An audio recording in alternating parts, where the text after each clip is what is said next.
సంస్థ చీఫ్కి సంబంధించిన ఆ గ్యాంగ్ మొత్తాన్ని వాళ్ళ కుటుంబంలో 10 మందిని హతమార్చింది. మరోవైపు కర్రెగుట్టలో కూడా నిన్న ఎన్కౌంటర్ అయింది. మొత్తం 26 మంది మావోయిస్టులు చనిపోయినట్టు వార్తలు వస్తుంటే ఇంకా బలగాల నుంచి ఒక అధికారిక ప్రకటన రావాలి. దాంతోపాటే హైడ్రా ఈరోజు స్పెషల్గా ఏదైతే రాష్ట్రంలో హైదరాబాద్లో ఆక్రమణలు జరుగుతూ ఉన్నాయి, ప్రభుత్వ భూముల్లో ఆక్రమణలు చేస్తూ ఉన్నారు, చెరువులు ఆక్రమించి అక్రమ కట్టడాలు కడతా ఉన్నారు, దేవుని భూముల్లో ఆక్రమిస్తూ ఉన్నారు, ప్రభుత్వ భూములని ఆక్రమించి వెంచర్లు వేయడం, భారీ నిర్మాణాలు కట్టడం మనం చూస్తున్నాం. దాని మీద హైడ్రా కొంత ఫోకస్ చేసి పంజా విసురుతున్న సంగతి మనకు తెలిసింది. తాజాగా ఈరోజు హైడ్రా ఒక ప్రత్యేక పోలీస్ స్టేషన్ని ఏర్పాటు చేయబోతా ఉంది. మొత్తం 12 మంది ఎస్ఐలు అందులో ఉండబోతూ ఉన్నారు. ఎప్పటికీ డ్యూటీలో ఉంటూ ఎక్కడ ఆక్రమణలు జరిగినా పోలీస్ బలగాలు అక్కడ దిగి టకా ఆక్రమణల మీద చర్యలు తీసుకునేందుకు ఇచ్చేస్తూ ఉన్నారు. మరోవైపు ఇంకో ముఖ్యమైన వార్త మనకు వినిపిస్తూ ఉంది. నిన్న కర్రెగుట్టల్లో జరిగినటువంటి ఆ ఎన్కౌంటర్ ఏది ఉందో ఆ ఎన్కౌంటర్లో హిడ్మా హతమైందా అనేది ఒక చర్చ జరుగుతూ ఉంది. గత కొన్ని రోజులుగా దాదాపు 14-15 రోజులుగా అక్కడ కూంబింగ్ జరుగుతూ ఉంది, కూంబింగ్ ఆపరేషన్ జరుగుతూ ఉంది. ఆపరేషన్ కగార్ పేరుతోటి మావోయిస్టుల చాలా ముప్పు తిప్పలు పెడతా ఉన్నారు బలగానికి. ఇప్పటివరకు ఎలాంటి ఆచూకీ అయితే దొరకలేదు. కానీ నిన్న జరిగిన ఎన్కౌంటర్లో 26 మంది హతమయ్యారు. అందులో హిడ్మా ఉన్నాడా లేడా అనేది ఇప్పటికీ సందిగ్ధంగా ఉంది. చూద్దాం మరి ఈ వార్తలతో పాటు ఇంకా మిగతా వార్తలన్నీ కూడా చూద్దాం. ముందుగా హెడ్లైన్స్ చూస్తే తొలి వెలుగు, భారత్ మెరుపుదాడి ఆపరేషన్ సింధూర్తో 200 మంది పాక్ ఉగ్రవాదులు హతం. అర్ధరాత్రి 1 గంటలకి దాడి చేసింది. మొత్తం ఒకేసారి 9 ప్రాంతాల మీద బాంబులేసింది. పక్కా ఇంటెలిజెన్స్తో సమాచారంతో అటాక్. పాక్ సైన్యం ప్రతిస్పందించేలోపు కేల్ ఖతం. వీడియోలు విడుదల చేసిన భారత army. Jaish e Mohammed chief family మొత్తం మృతి. సైన్యానికి సెల్యూట్ చేస్తున్న దేశ ప్రజలు. ఇది గర్వించే సమయమన్న ప్రధాని మోదీ. సైనిక బలగాలకు కాంగ్రెస్ మద్దతు. సినిమా అప్పుడే అయిపోలేదన్న ఆర్మీ మాజీ చీఫ్లు. ఇక మరోవైపు భారత్ అక్కడ ఉగ్రవాదులను అంతం చేస్తుంటే ఈడ ఎల్ఓసి వెంట పాకిస్తాను సాధారణ పౌరులే లక్ష్యంగా కాల్పులు జరిపి నిన్న 15 మందిని పుట్టన పెట్టుకుంది. 45 మందికి గాయాలైనాయి. పలుమార్లు కాల్పుల విరమణ ఒప్పందం ఉల్లంఘించింది. ఇక మరోవైపు చూస్తే హైదరాబాద్లో పాకిస్తానీల అరెస్ట్. అందరినీ అదుపులోకి తీసుకోండి, పోలీసులకు సీఎం రేవంత్ ఆదేశాలు. అత్యవసర సర్వీసుల ఉద్యోగుల సెలవులు రద్దు. సోషల్ మీడియాపై పోలీసు నిఘా. తప్పుడు ప్రచారం చేస్తే కఠిన చర్యలు. హైదరాబాద్ నగరంలో భారీ భద్రత. నిత్యం అలర్ట్గా ఉండాలన్న సీఎం. ఉగ్రస్థావరాలపై దాడులు గర్వపడేలా చేశాయి. సాయుధ బలగాలకు అండగా ఉంటామని చెప్పినాయి. ఇక మోగిన సైరన్లు. హైదరాబాద్లో నిన్న మాక్ డ్రిల్ చేసిరు. మొత్తం 12 శాఖల అధికారులు సమన్వయం చేసుకొని యుద్ధం వస్తే పౌరులు ఎట్లా ఉండాలి, ఎలాంటి సిచ్యువేషన్లో ఎట్లా రియాక్ట్ కావాలనే దాని మీద నిన్న మాక్ డ్రిల్ చేసిరు. మొత్తం 5 చోట్ల సక్సెస్ఫుల్గా మాక్ డ్రిల్ ముగిసింది. ఇక నెత్తురోడిన కర్రెగుట్ట. ఛత్తీస్గఢ్ సరిహద్దుల్లో భారీ ఎన్కౌంటర్. 25 మంది మావోయిస్టులు మృతి. రాత్రి వరకు కొనసాగిన కాల్పులు. గత 10 రోజులుగా కొనసాగుతున్న కూంబింగ్. గుట్టలను చుట్టుముట్టిన వేలాది భద్రతా దళాలు. మరోవైపు మంత్రి సీతక్క సంబంధించి ఈ ఆపరేషన్ కగార్ మీద, కర్రెగుట్టలకు సంబంధించి దాని మీద స్పందించారు. ఆదివాసులను చంపేస్తారా? ఎన్కౌంటర్లు రాజ్యాంగ విరుద్ధం. వెంటనే పోలీసు బలగాలను ఉపసంహరించాలి. అడవి బిడ్డలతో నాకు పేగుబంధం ఉంది. స్థానిక సమస్యలపైనే వారి పోరాటం. సీతక్క ఎమోషనల్గా మాట్లాడిందట. ఇక ఈనాడులో చూస్తే ప్రధానంగా ఉగ్రమూకపై రుద్ర తాండవం అని చెప్పేసి ఇక్కడ బ్యానర్ వార్త చూడొచ్చు. భారత్ విజయ సింధూరం. ముష్కరుల స్థావరాలపై నిప్పుల వర్షం. విరుచుకుపడిన క్షిపణులు, డ్రోన్లు. పాకిస్తాన్ సరిహద్దులు దాటకుండానే దాడులు. పాక్ పిఓకల్లోని 9 ఉగ్రవాద స్థావరాలు ధ్వంసం. మసూద్ అజార్ కుటుంబం అంతం. 80 మంది ఉగ్రవాదులు హతం. 31 మందిని ప్రకటించిన దాయాది దేశం. ఆపరేషన్ సింధూర్ విజయవంతం. స్వయంగా పర్యవేక్షించిన ప్రధాని మోదీ. ప్రతీకారం తీర్చుకుంటామన్న షహబాజ్. సరిహద్దు వెంట పాకిస్తాన్ కాల్పులు. 13 మంది భారత పౌరులు చచ్చిపోయారు. ఇక గురి తప్పకుండా ముష్కరులు తప్పించుకోకుండా స్కాల్ప్, హ్యామరు, ఆత్మాహుతి డ్రోన్లతోటి భారత్ దాడి చేసింది. ఆయుధాల ఎంపికలో ఆపరేషన్ సింధూర్కు సంబంధించి ఆపరేషన్లో ఆయుధాల ఎంపికలో జాగ్రత్తలు తీసుకొని ఆ దాడి చేసినట్టు నిన్న ముజఫర్బాద్ సమీపంలో ఏదైతే పాకిస్తాన్ ఆక్రమిత కాశ్మీర్ ఉందో అక్కడ భారత సైన్యం జరిపిన దాడుల్లో ఈ భవనాలను కూడా పంజాబ్ ప్రావిన్స్ మురికిదలో దెబ్బతిన్న ఈ 2 భవనాలు కూడా మొత్తం ఎక్కడికక్కడ నామరూపాలు లేకుండా చేసేసింది ఇండియన్ ఆర్మీ. సెలవుల్లో ఉన్న సిబ్బందిని వెంటనే వెనక్కి రప్పించాలని చెప్పేసి కేంద్ర హోంమంత్రి ఆదేశాలు ఇచ్చిండు పారామిలిటరీ బలగాల అధిపతులకి. అంటే ఏ సమయంలో ఎప్పుడు యుద్ధం వచ్చినా సిద్ధంగా ఉండేందుకు సన్నద్ధమవుతుంది. ఇక సమస్యలను అర్థం చేసుకున్నాం. అధికారుల కమిటీ చైర్మన్ నవీన్ మిట్టల్ ఉద్యోగుల ఐకాస నేతలతో కమిటీ భేటీ 57 డిమాండ్ల మీద నిన్న చర్చ జరిగిందంట. ఏదైతే ఉద్యోగుల జేఏసీ సంబంధించి మేము సమ్మె చేస్తామని వాళ్ళు నోటీసులు ఇస్తూ ఉన్నారో వాళ్ళ మీద 3 ఐఏఎస్లతోటి కమిటీ చేసిన ప్రభుత్వం, వాళ్ళతోటి ఉద్యోగుల ఐకాసాలతో మాట్లాడిరు. 57 డిమాండ్ల మీద చర్చ జరిగిందంట. సమస్యలు అర్థం చేసుకున్నాం, పరిష్కరించే దిశగా ప్రభుత్వానికి నివేదిక అందిస్తామని చెప్పేసి కమిటీ చెప్పింది. ఎలాంటి పరిస్థితులనైనా ఎదుర్కొందాం. అత్యవసర సేవల ఉద్యోగుల సెలవులు రద్దు, ప్రభుత్వ ఉద్యోగులు అనవసర ప్రకటనలు చేస్తే కఠిన చర్యలు. ఆపరేషన్ సింధూర్ నేపథ్యంలో ముఖ్యమంత్రి రేవంత్ రెడ్డి ఆదేశాలు. నేడు సంఘీభావ ర్యాలీ చేస్తారట. ఇక టెస్టులకు రోహిత్ శర్మ గుడ్ బై చెప్పిండు. తొలివారం తెలంగాణ పరిచయం, 17 నుంచి అసలైన పోటీలు. క్రీడా నైపుణ్యాలు, అందం, ప్రతిభ, వ్యక్తిత్వం, సామాజిక నిబద్ధతపై పరీక్షలు. మిస్ వరల్డ్ సంబంధించిన పోటీలకు సంబంధించిన వార్త. 11,828 కోట్లతో 5 ఐఐటీల విస్తరణ. తిరుపతి, పాలక్కర్, ధార్వాయి, బిలాయ్, జమ్మూ ఐఐటీలకు మహార్దశ. ఇక ఇక్కడ ఇంకో వార్త చూడొచ్చు మనం. ఏదైతే నిన్న దాడులు జరిగిన ప్రదేశం ఉందో మురికిదే, బహవల్పూర్, తెహ్రాకలాన్, సియాల్కోట్, బర్నాలా, కోట్లీలో 2 కేంద్రాల మీద దాడులు చేశారు. ముజాఫరాబాద్లో కూడా లష్కరే శిబిరం మీద, సయ్యద్ బిలాల్ ఉగ్రస్థావరం మీద కూడా చేశారు. ఇక దద్దరిల్లిన కర్రెగుట్టలు ఎదురుకాల్పుల్లో 22 మంది మావోయిస్టుల మృతి, 18 మృతదేహాల స్వాధీనం. కొనసాగుతున్న కూంబింగ్. మన్యంలో కూడా, విశాఖలో కూడా కాల్పులు జరిగినాయి. కీలక నేత జగన్తో పాటు సభ్యుడు రమేష్ హతమని చెప్పేసి ఇంకొక వార్త చూడొచ్చు. ఇక ఆంధ్రజ్యోతిలో సింధూరమే సంహారమై 80 మంది ఉగ్రవాదుల్ని మట్టుపెట్టిన భారత్, పహల్గామ్కు ప్రతీకారంగా ఆపరేషన్ సింధూర్. పాకిస్తాన్ ఉగ్రస్థావరాలపై భారత్ క్షిపణి దాడులు. లష్కరే తైబా, జైషే మహమ్మద్, హిజ్బుల్ ముజాహిద్దీన్ ప్రధాన కార్యాలయాలు సహా ఉగ్ర శిబిరాలన్నీ కూడా నీలమట్టం చేసింది. ఇక జైషే మహమ్మద్ సంబంధించిన ఆయన అంటుండేమో నేను పోయినా బాగుండేదని చెప్పేసి మాట్లాడుతున్న మసూద్ ఇంట్లోనే 14 మందిని మట్టుబెట్టింది సైన్యం. ఇక్కడ చూడవచ్చు పంజాబ్, పాకిస్తాన్లో ఉన్నటువంటి పంజాబ్లో బహావల్పూర్లోని మసూద్ అజర్ భవనం ఇది ధ్వంసమైన. మొత్తం ఏడుకాడికి ఇచ్చేసేసారు. ముజాఫరాబాద్ సమీపంలో ధ్వంసమైన ఉగ్రవాద స్థావరంలో పాక్ సైనికులు, ఆ ఉగ్రవాదులు చచ్చిపోతే వాళ్ళ ఫ్యూనరల్కి సైనికులు పోయి దాన్ని ఏమంటారు అధికారిక లాంఛనాలతోటి ఉగ్రవాదులకి వీళ్ళు నిన్న అవి చేసారు, ఏమంటారు అంత్యక్రియలు చేశారు. ఉగ్రవాదులకు వ్యతిరేకం అంటారు. ఉగ్రవాదులకి అధికారిక లాంఛనాలతోటి పాకిస్తాన్ మంత్రులు పాల్గొంటారు, సైన్యం పాల్గొంటుంది, పోలీసులు పాల్గొని ఉగ్రవాదుల దాన్ని ఏమంటారు ఫ్యూనరల్లా పాలు చేస్తారు. మళ్ళా భారత్ మీద ప్రతీకారం తీర్చుకుంటామని చెప్పేసి ప్రధాని షెహబాజ్ షరీఫ్ చెప్పింది. భారత్ జరిపిన దాడులకు ఖచ్చితంగా ప్రతీకారం తీర్చుకుంటాం. అరే నాయన మీ మీద దాడులు చేసింది మీ పౌరుల మీద కాదు, నీ ప్రధాని కార్యాలయం మీద కాదు, మీ దేశం మీద కాదు, మీ దేశంలో ఉన్న ఉగ్రవాదుల మీద నువ్వు ప్రతీకారం తీర్చుకుంటా అంటే ఇక్కడ ఇండియన్ ఆర్మీ ఏం చేతులు కట్టుకొని కూర్చోదు. భారత్ చేసిన తప్పునకు పర్యవసనాలు తప్పక ఉంటాయి. భారత్ చేసిన దాడులను పాకిస్తాన్ వాయుసేన సమర్థంగా ఎదుర్కొంది. రాఫెల్ జెట్తో సహా 5 యుద్ధ విమానాలను, 2 డ్రోన్లను రెచ్చగొట్టే మాటలు కాకపోతే ఏంటి ఇవి ఇస్తారు, మళ్ళీ కౌంటర్ ఇస్తారు. ఇంకా మా ఇండియన్ ఆర్మీ మాజీ చీఫ్లు అంటూ ఉన్నారు ఇంకా అయిపోలేదు సినిమా, ఇప్పుడే స్టార్ట్ అయింది, పిక్చర్ అవి బాకీ అని. మీకు పిక్చర్ చూపిస్తారు. షెహబాజ్ జరా ఓపికబట్టు. మళ్ళీ పౌరులపైనే గురి. భారత్ దాడితో విచక్షణ కోల్పోయిన పాక్ కాశ్మీర్ జనావాసాలపై యథేచ్ఛగా కాల్పులు. తప్పు చేయడం అంటే ఇది.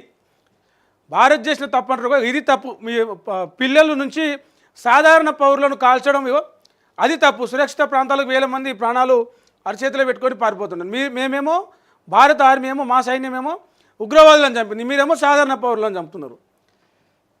9 ఉగ్రవాద శిబిరాలు, 25 నిమిషాలు, 24 క్షిపణి దాడులు, 80 మంది హతమైన ఉగ్రవాదులు.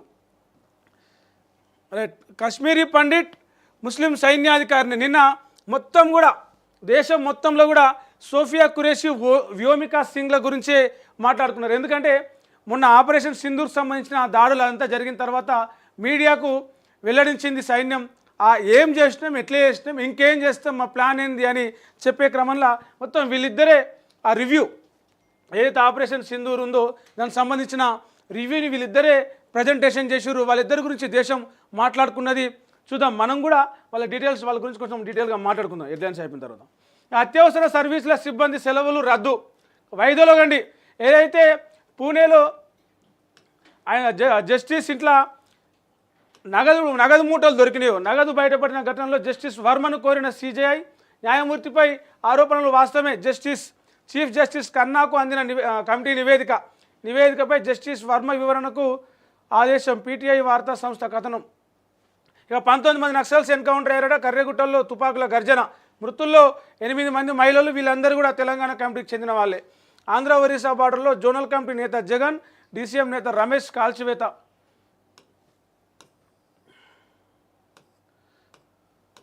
ఇక దిశలో చూస్తే ప్రధానంగా పహల్గామ్కు ప్రతీకారం, 24 మిస్సైల్స్ ప్రయోగం, 100 మందికి పైగా ఉగ్రవాదులు మృతి. 25 నిమిషాల్లోనే ఆపరేషన్ సింధూర్ కంప్లీట్. అట్లుంటుంది మరి ఇండియన్ ఆర్మీ అంటే. 9 పాక్ టెర్రర్ క్యాంపులపై భారత్ వైమానిక దాడులు. ఎల్ఓసి వద్ద పాక్ సైన్యం కాల్పులు, 15 మంది భారతీయులు మృతి, 43 మందికి గాయాలు. గగనతలంలో కేంద్రం ఆంక్షలు, 18 విమానాశ్రయాలు తాత్కాలికంగా మూసివేత, 200 విమానాలను రద్దు చేసింది విమాన సర్వీసులను. ఇక ప్రతి రక్తపు బొట్టుకు భారత్పై ప్రతీకారం తీర్చుకుంటాం, పాక్ ప్రధాని వెల్లడి. సైన్యానికి ఫ్రీ హ్యాండ్. పాక్ మళ్ళీ ఉద్రిక్తతలు పెంచితే ప్రతీకారానికి భారత్ సిద్ధం. జాతీయ భద్రతా సలహాదారు అజిత్ దోవల్. సర్జికల్ స్ట్రైక్ను ధృవీకరించిన పాక్ 25 మందే చనిపోయినట్టు బుకాయింపు. కర్రెగుట్టల్లో కాల్పుల మోత, 22 మంది మావోయిస్టులు మృతి. ఛత్తీస్గఢ్లో మరి భారీ ఎన్కౌంటర్, పెద్ద ఎత్తున ఆయుధాలు స్వాధీనం. పాక్ బంగ్లాదేశ్ పౌరులను అదుపులోకి తీసుకోండి. హైదరాబాద్లో అక్రమంగా నివసిస్తున్న వారిని తక్షణమే గుర్తించండి. అత్యవసర సర్వీసుల ఉద్యోగుల సెలవులు రద్దు చేయండి. మంత్రులు, అధికారులు విదేశీ పర్యటనలు మానుకోవాలి, అప్రమత్తంగా ఉండాలి. బ్లడ్ నిల్వలు, అత్యవసర మెడిసిన్ సిద్ధం చేయండి. ఐటీ సంస్థల మధ్య సెక్యూరిటీని టైట్ చేయండి.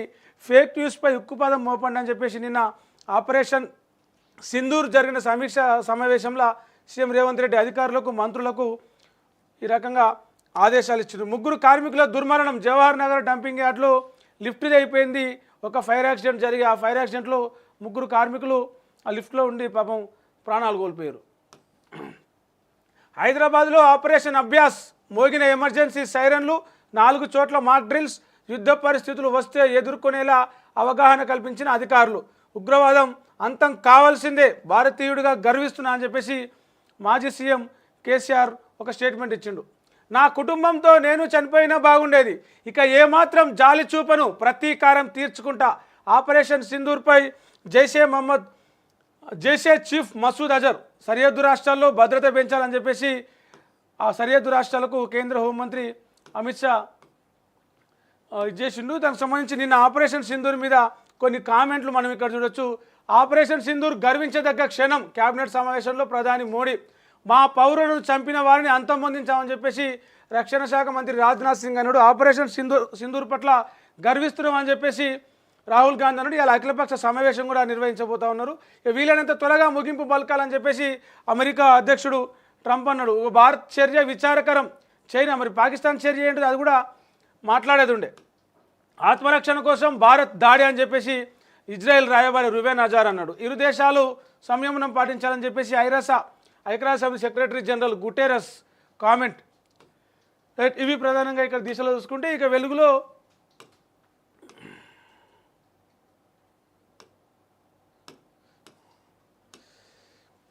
25 నిమిషాలు 9 టార్గెట్లు. పహల్గామ్ ఉగ్రదాడికి భారత్ బదులా.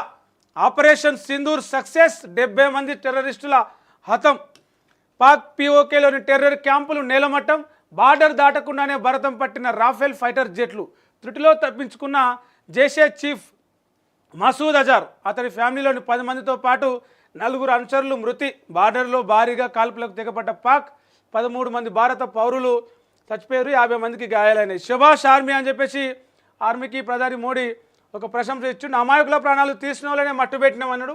ఇక పహల్గామ్ బాధితులకు ఇదే నివాళి. దాడుల వివరాలు వెల్లడించిన మహిళా అధికారులు వీడియో సాక్ష్యాలు రిలీజ్ చేసిన కర్నల్ సోఫియా, టార్గెట్లు డ్యామేజ్పై బ్రీఫింగ్ ఇచ్చిన వింగ్ కమాండర్ ఓమికా సింగ్.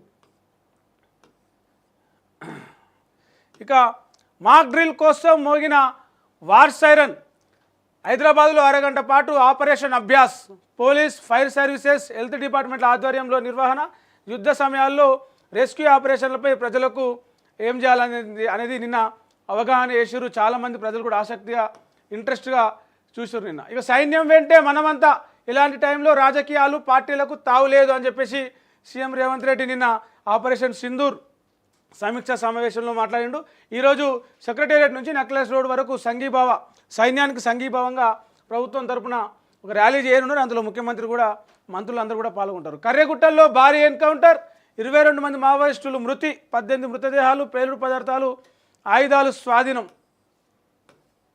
హైదరాబాద్లో హై అలర్ట్, రక్షణ పరంగా కీలక నగరం కావడంతో పోలీసులు అప్రమత్తం, మిస్వరలు పోటీలు జరుగుతుండడంతో స్పెషల్ ఫోకస్. డిఫెన్స్ సంస్థలు, ఎయిర్ ఫోర్స్, ఆర్మీ సెంటర్లు, ఫారిన్ ఎంబసీల వద్ద టైట్ సెక్యూరిటీ. కేంద్ర బలగాలతో సమన్వయం కోసం నోడల్ ఆఫీసర్గా సిపి సివి ఆనంద్. ఇక్కడ మనం ఒక కార్టూన్ చూడొచ్చు, ఆపరేషన్ సింధూర్ అని చెప్పేసి. కాశ్మీర్ మనకి భారతదేశానికి ఒక తలలాగా, ఒక ముఖంలాగా భావిస్తారు. ఆపరేషన్ సింధూర్ పేరుతో అక్కడ బొట్టు పెట్టి ఆ సింధూర్ ఆపరేషన్ని ఇలా పోల్చడం కొంత ఇంట్రెస్టింగ్గా ఉంది, బాగా అనిపించింది. రైట్, ఇక స్వేచ్ఛలో చూస్తే కర్రెగుట్టల్లో ఎన్కౌంటర్, 10 మంది మావోయిస్టులు మృతి. ఐఏఎస్ శ్రీలక్ష్మికి షాక్, హైకోర్టు తీర్పును కొట్టేసిన సుప్రీంకోర్టు తిరిగి విచారణ చేయాలని చెప్పేసి ఆదేశాలు ఇచ్చిరట. ఇక దెబ్బకుట ముష్కరముట, మోగిన జంగ్ సైరన్, నగరంలో 4 చోట్ల ఆపరేషన్ అభ్యాస్. మాక్ డ్రిల్లో పాల్గొన్న వేర్వేరు శాఖల సిబ్బంది అప్రమత్తతపై ప్రజలకు అవగాహన. బి అలర్ట్, ఆపరేషన్ సింధూర్ నేపథ్యంలో సీఎం కీలక ఆదేశాలు. భారతీయుడిగా గర్విస్తున్న, ఉగ్రవాదం ఏ రూపంలో ఉన్నా నష్టమే, పూర్తిగా అంతం కావాల్సిందే, ప్రపంచ శక్తులన్నీ ఏకం కావాలి, మాజీ సీఎం కేసీఆర్ పిలుపు. సైన్యానికి సెల్యూట్, మోదీ సర్కార్ దుష్ట శక్తుల అంతు చూస్తుంది, ఎయిర్ స్ట్రైక్తో దేశమంతా గర్విస్తోంది, బీజేపీ నేత ఎల్లేటి మహేశ్వర్ రెడ్డి. ఇక మాక్ డ్రిల్ పేరుతో భారత్ బురిడి, సైలెంట్గా ఆపరేషన్ సింధూర్ అమలు, బిత్తరపైన పాక్ ప్రధాని చెప్పి మరీ దెబ్బ కొట్టిన ఇండియా, పహల్గామ్ ఉగ్రదాడికి ప్రతీకారం. పీఓకే ముష్కరులపై దాడి, అర్ధరాత్రి 1 గంట తర్వాత మెరుపు దాడులు, 9 స్థావరాలపై అటాక్, 80 మంది ముష్కరులు హతం. నారీ శక్తులు, మనం ఇందాక అనుకున్నాం కదా, కల్నల్ సోఫియా, వేమికా సింగ్, ఎక్కడ చూసినా ఇద్దరి గురించే చర్చ జరుగుతుంది. మనం కూడా వాళ్ళు ఎవరు ఏం కథ కొంత డీటెయిల్గా మాట్లాడుకుందాం. ఫస్ట్ ఎయిడ్ కిట్లు ఏవి? బస్సుల్లో అందుబాటులో లేని కిట్లు, ప్రయాణికులకు అందని ప్రథమ చికిత్స. ఏపీ నీటి దోపిడీని అడ్డుకోవాలి, కృష్ణా నుంచి అక్రమంగా జలాల తరలింపు, పోలవరం బ్యాక్ వాటర్తో తెలంగాణలో ముంపు. ఎన్డీఎస్ఏ రిపోర్ట్ ఆధారంగా మేడిగడ్డ పునరుద్ధరణ, మంత్రి ఉత్తమ్ కుమార్ వెల్లడి. సిడబ్ల్యూసీ చైర్మన్ అతుల్ జైన్తో భేటీ. న్యాయం కావాలి, న్యాయం చేయాల్సిన పోలీసులే బెదిరిస్తున్నారని చెప్పేసి ఓ బాధితులు మహిళా కమిషన్ను ఆశ్రయించారు. ఒకే రోజు 56 మంది అందగత్తెలు, నగరంలో మిస్వరలు పోటీల సందడి. నగరానికి చేరుకుంటున్న సుందరీమణులు, ఒక్కరోజు 65 మంది వచ్చిరట. తెలంగాణ సాంప్రదాయాలతోటి వాళ్ళందరికీ కూడా స్వాగతం పలికిరు. ఇక ఇదొక బాధాకరమైన వార్త. కొనుగోలు కేంద్రాలు అసౌకర్యాల నిలయాలు. రైతులు ఎండకు వానకు సలికి కష్టం చేసి పండిస్తే కళ్ళాలలో కాంటకేద్దామని తీసుకుపోయి కుప్పలు వస్తే ఇక మొత్తం వర్షం వచ్చి ఏడుకాడికి ఆగమైనాయి. వాళ్ళకు ఎంత ఏడుపు, ఎంత దుఃఖం అది. ఇక మెదక్ జిల్లాలో అస్తవ్యస్తం, కాంగ్రెస్ సంస్థాగత ఎన్నికల కోలాహలం. మంత్రి దామోదర్ సమక్షంలోనే వర్గపోరు, పాత కొత్త వర్గాల మధ్య ఆధిపత్య గొడవలు, తలలు పట్టుకుంటున్న పార్టీ పరిశీలకులు. కేరళ తరహాలో బ్రాండింగ్, అన్ని ఆసుపత్రుల్లో మార్పులు. ఇటీవలే ప్రత్యేక టీం అధ్యయనం, ఇన్ఫ్రాస్ట్రక్చర్, పరికరాలు, పేషెంట్ కేర్ పాలసీలపై సంతృప్తి. తెలంగాణలో అమలుకు ప్రణాళికలు, 38 పేజీలతో ప్రభుత్వానికి రిపోర్ట్ అంట. మొత్తం కేరళలో హాస్పిటల్స్ ఎట్లా ఉంటాయి, వాళ్ళ ట్రీట్మెంట్ ఎట్లా ఉంటుంది, వాళ్ళ ఇన్ఫ్రాస్ట్రక్చర్ ఎట్లా ఉంటుంది, వాళ్ళ మెడికల్ పరికరాలు ఎట్లా ఉంటాయి, అలాంటిదే మన దగ్గర కూడా అమలు చేయబోతూ ఉన్నారట. దందాలకు చెక్, ఉక్కుపదం మోపాలని సింగరేణి నిర్ణయం. ఇటీవల సంస్థలో పలువురు చేతివాటం, బదిలీలు, కొత్తగా ఉద్యోగాలు ఇప్పిస్తామని మోసం. అలాంటి వారిపైన దృష్టి సారించనున్న సంస్థ. ఫిర్యాదుల కోసం మెయిల్ ఐడి, మొబైల్ నెంబరు, పట్టించిన వారికి 10,000 పారితోషికం అంట. 1971 నుంచి ఇప్పటిదాకా భారత్ ఆపరేషన్స్, దాయాది దేశానికి ఎన్నో ఎదురు దెబ్బలు చెప్పి మరీ చావు దెబ్బ కొట్టిన భారత్. ఈ ఆపరేషన్ సంబంధించి కూడా మనం ఒకసారి మాట్లాడుకుందాము. ఇక సాక్షిలో చూస్తే రక్త సింధూరం, పాక్ ఉగ్రతండాలపై విరుచుకుపడ్డ భారత్, 100 మందికి పైగా ఉగ్రవాదులు హతం, పహల్గామ్కు బదులు తీర్చుకున్న భారత్. ముష్కరులపై తిరుగులేని అస్త్రాలు, పాక్ సైన్యం కర్కశ కాల్పులు, సరిహద్దు వెంట ప్రాణాలు కోల్పోయిన 15 మంది గ్రామీణులు. యుద్ధ విమానాలు కూల్చేశాం, రాఫెల్ సహా ఫైటర్ జెట్లను ధ్వంసం చేశాం, 2 ఇండియన్ డ్రోన్లు సైతం నేలమట్టం చేసినాం. పాకిస్తాన్ పార్లమెంట్లో ప్రధాని షహబాజ్ షరీఫ్ ప్రకటన, శత్రువుకి ఎట్లా బుద్ధి చెప్పాలనో తెలుసని అన్నాడట నిన్న. అత్యవసర సేవల ఉద్యోగుల సెలవులు రద్దు అని చెప్పేసి సీఎం రేవంత్ రెడ్డి ప్రకటించారు. కర్రెగుట్టల్లో రక్తపు టేర్లు, భారీ ఎన్కౌంటర్లో 38 మంది మావోయిస్టులు మృతి. యుద్ధ విమానాలు వచ్చినట్లు, బాంబులు వేసినట్లు నిన్న చేసినటువంటి మాక్ డ్రిల్కి సంబంధించిన వార్త 4 నుంచి 4:30 వరకు, అంటే అర్ధగంట సేపు కమాండ్ కంట్రోల్ సెంటర్ నుంచి పర్యవేక్షించిన అధికారులు. ఆపరేషన్ అభ్యాస్ విజయవంతమైనట్లు ప్రకటన. దేశమంతా కూడా ఈ నిన్నటి ఆపరేషన్ సింధూర్ తోటి మన సైన్యం పట్ల నమ్మకం పెరిగింది. అంటే ఇంతకుముందు నమ్మకం లేదా కదా, నమ్మకం పెరిగింది. ఒక గర్వంగా, ఎస్ యుద్ధం వస్తే మేము సిద్ధం అన్నట్టు ఇప్పుడు సాధారణ పౌరులు కూడా కొంత గర్వంగా ఫీల్ అవుతూ ఉన్నారు. పరాక్రమ సింధూరం, పహల్గామ్కు ప్రతీకారం, అసూలు బాసిన బిడ్డల కోసం అమ్మ భారతి అగ్నివర్షం. ఈ పరాక్రమ సింధూరం ఆరని చిచ్చుకు ఆజ్యం పోసిన అసురగణంపై రౌద్రనేత్రం. ఈ సశస్త్ర సింధూరం, నెత్తుడు గాయం మరువలేదని బదులిచ్చిన బంధూకం. ఈ ఆపరేషన్ సింధూరం పెద్ద కవితమే రాశారు. పాక్ ఉగ్రమూకలపై నిప్పులు కురిపించిన భారత సైన్యం, 9 ఉగ్రస్థావరాలు నేలమట్టం, 80 మంది టెర్రరిస్టుల హతం. మంగళవారం అర్ధరాత్రి తర్వాత ఆపరేషన్ సింధూర్ క్షిపణుల మెరుపు దాడి, సరిహద్దు నుంచి 90 కిలోమీటర్లు పాక్ భూభాగంలోకి చొచ్చుకెళ్ళి మరి బదులు 25 నిమిషాల్లో 24 స్ట్రైక్స్. 71 తర్వాత త్రివిధ దళాల సంయుక్త ఆపరేషన్ సింధూర్ సరైన పేరు నేవీ అధికారి వినయ్ నర్వాల్ సతీమణి హిమాన్షి అన్నది. ఈమె భర్తనే అక్కడ పెహల్గాంలో జరిగిన ఉగ్రవాదుల కాల్పుల్లో ప్రాణాలు కోల్పోయిండు. ఇక ఉగ్రవాదం అంతం కావాల్సిందే. ఉగ్రవాదం, ఉన్మాదం ఏ రూపంలో ఉన్నా, ఏ దేశంలో ఉన్నా ప్రపంచ మానవాళికి నష్టమే. భారత సైనిక పాఠవానికి భారతీయుడిగా గర్విస్తున్నా అనేది మాజీ ముఖ్యమంత్రి బీఆర్ఎస్ అధినేత కేసీఆర్ చేసిన కామెంట్. దుమ్మురేపిన రాఫెల్, పాక్ వెన్నులో వణుకు పుట్టించిన ఆపరేషన్ సింధూర్, తొలిసారి ఫ్రెంచ్ మేడ్ ఫైటర్ జెట్ల వినియోగం, దాయాది ఆర్మీ తేరుకునే లోపే అంతా గాయబ్. త్రివిధ దళాల ఆపరేషన్ జరిగిన తీరు అబ్బురమే. మసూద్ అజర్కు చావు దెబ్బ, 10 మంది కుటుంబ సభ్యులు హతం, 4 సన్నిహితులు కూడా. 26 మంది నక్సల్స్ మృతి, కర్రెగుట్టల్లో ఎదురు కాల్పులు, మృతుల్లో పార్టీ అగ్రనాయకుడు. ఉద్యోగులను వేరు చేసే కుట్రలొద్దు, డిమాండ్ల సాధనకు అండగా ఉంటాం, ఉద్యమ కార్యాచరణ రూపొందిస్తాం, ఉద్యోగులను అవమానించడం సరికాదు అని చెప్పేసి సర్కారు మీద బీఆర్ఎస్ నేతలు ఏదో కామెంట్ చేశారు. ఫార్మా భూములపై సర్కారు ధిక్కరణ, హైకోర్టు సీరియస్. స్టే ఉండగా ఫార్మా భూముల్లో అధికారుల సర్వే, ఉపాధి కోల్పోయామంటూ హైకోర్టుకు కూలీలు. అధికారుల తీర్పుపై హైకోర్టు తీవ్ర ఆగ్రహం, కలెక్టర్, ఆర్డీఓ, తహసీల్దార్కు షోకాజ్ నోటీసులు, 4 వారాల్లో వివరణ ఇవ్వాలని ఆదేశం. ఈ అందాల పోటీలపై సందిగ్ధత, ఆపరేషన్ సింధూర్ నేపథ్యంలో కమ్ముకున్న యుద్ధమేఘాలు, భారత్ పాక్ ఉద్రిక్తతల నేపథ్యంలో 200 విమాన సర్వీసులు రద్దు, 88 దేశాల బాంబులే హైదరాబాద్ వచ్చినట్టు అంచనా, మిగతా వారి రాకపై అనుమానాలు, షెడ్యూల్ మారుస్తారా కొనసాగిస్తారా అనేది ఈరోజు ప్రకటన చేస్తారట. రైట్, ఇవి ప్రధానంగా ఈరోజు మనం అన్ని పేజీల్లో, అన్ని పేపర్లలో గమనించినటువంటి ప్రధాన వార్తలు. ఇక డీటెయిల్స్లోకి వెళ్తే ఒకసారి